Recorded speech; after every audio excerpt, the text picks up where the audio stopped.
A VTuber essentially means a virtual YouTuber. It's someone who chooses to use a computer-generated avatar to represent themselves in place of showing their real face or identity, and the community is especially huge on streaming platforms, Twitch in particular. You can create these avatars using a range of tools and studios that are available online, some of which make a basic avatar that you can overlay on screen, and some of which can make avatars that move around and have tracking features even available to make them look more realistic as well. There's different levels to this too, so some people opt for a static avatar just to remain faceless and keep their identity private, whereas others adopt a full backstory and lore to their character, even using multiple different avatar versions, differing outfits and hairstyles, voice changes to create more of a fleshed out experience behind their character. There's also a massive range of reasons people do this too, so some people, as I mentioned, just want to keep their identity under wraps. Some people just enjoy the idea of having a persona online that they can build and create a story and art around, but it can be deeper than that as well. One of the biggest examples of this is a popular creator by the name of Ironmouse, who streams almost daily, creates videos and music, and often collaborates with other well-known streamers like SeedorgVA, for example. Ironmouse is also extremely public about her health condition, which is a immune deficiency disorder, which renders them unable to go outside or even meet up with people in real life as much without putting their health at great risk. And so Ironmouse speaks about becoming a VTuber to seek friendship and community in a position where they otherwise would have maybe struggled to find that. I started VTubing because I was lonely. And I was lonely because I lived my life isolated because of my medical condition, and it's been very, very tough. I basically started streaming out of that, and it's been a long road. I never expected to ever get to this point in my life, and now I'm at a point where I can support my family, take care of my parents, take care of my family, and take care of myself. Now, admittedly, I'm making this video a bit of a controversial time because VTubers as a whole have been under fire more so now than ever and receiving hate across all social media platforms, but mostly Twitter or X, but who cares? And a lot of this hate, as I said, has been present for a long time, but the aforementioned streamer Ironmouse recently did a subathon, breaking the record for the most amount of subscribers held on Twitch at one time. And this, of course, became a catalyst for VTubers and Ironmouse in particular becoming a giant topic online at the time, which unfortunately also meant that it sparked a new surge of hate across those platforms. Now, if you're a viewer or subscriber of mine on this channel, you'll know that I make videos on how to set up your stream or make it look and perform better for growth, and just give you my thoughts and advice based on things that I've learned or done myself or just know about. So subscribe if you like improving your stream, by the way. So I figured that at a time when whether or not you should be or become a VTuber is a good or bad idea is kind of up in the air a lot at the moment because of the swarm of negativity online, that I would make a video kind of decoding the unfounded hatred that's clouding the kind of concept as a whole to hopefully help you make a decision. So what is this hate all about then? Well, what I'm not going to do is delve into every single corner of this and repeat some of the foul and frankly needless comments that I've seen online, but I'm going to touch on some of the wider issues that VTubers are facing right now and in general, just based on the research I've done as well as someone that isn't a member of that community. So rather than just scrolling through bounds of hate speech, I took to Twitter, or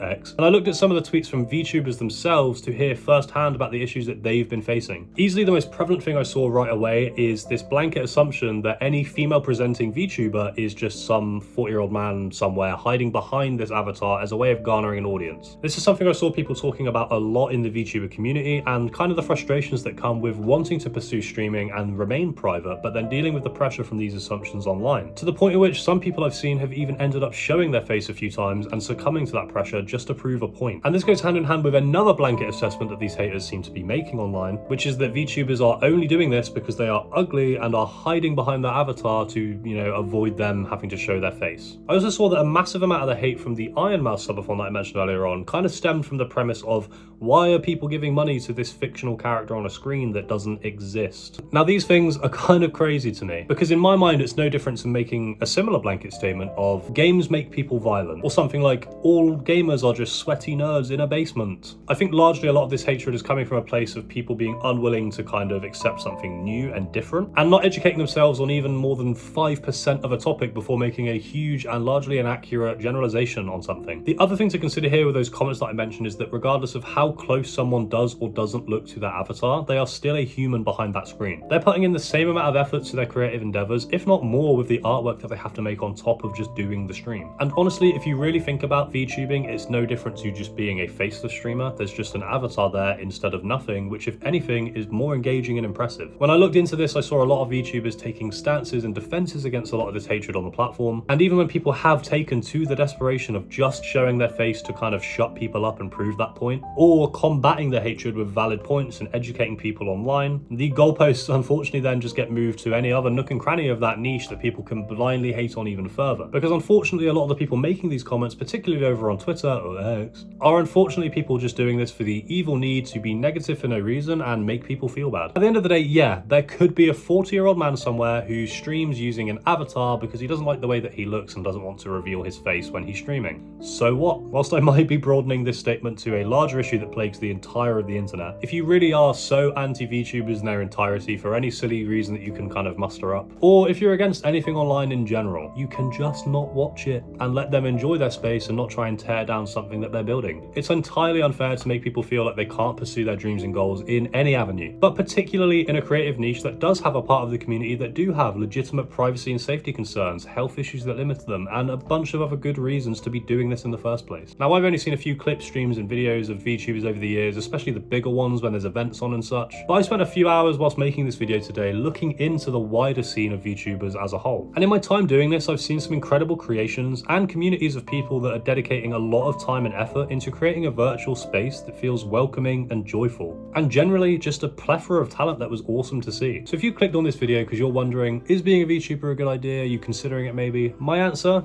is yes. If you want to pursue this for any reason at all, whether it be for privacy, for health, or just for creative fun, then you should 100% go for it, and all the power to you for being willing to delve into a space that is so creatively endless. Because like I said, even just spending a couple hours looking at it today, some of the art and creations I've seen are nothing short of incredible. My advice to anyone looking to become a VTuber is to absolutely send it and be prepared, but largely try to ignore this kind of blanket hatred that you might be exposed to a little bit when you do this. Try not to allow this any space in your mind and just go for it. So anyone that might be watching who's already a VTuber, keep killing it. You guys are dope and the possibilities are endless in this niche, and I can't wait to see how it develops in the future. And my advice to anyone who is a living, breathing human is to uninstall Twitter or X, because it sucks. Thank you for watching. Here's your last chance to subscribe in this video and another video that you might find helpful, and hopefully I'll catch you again soon. Mwah.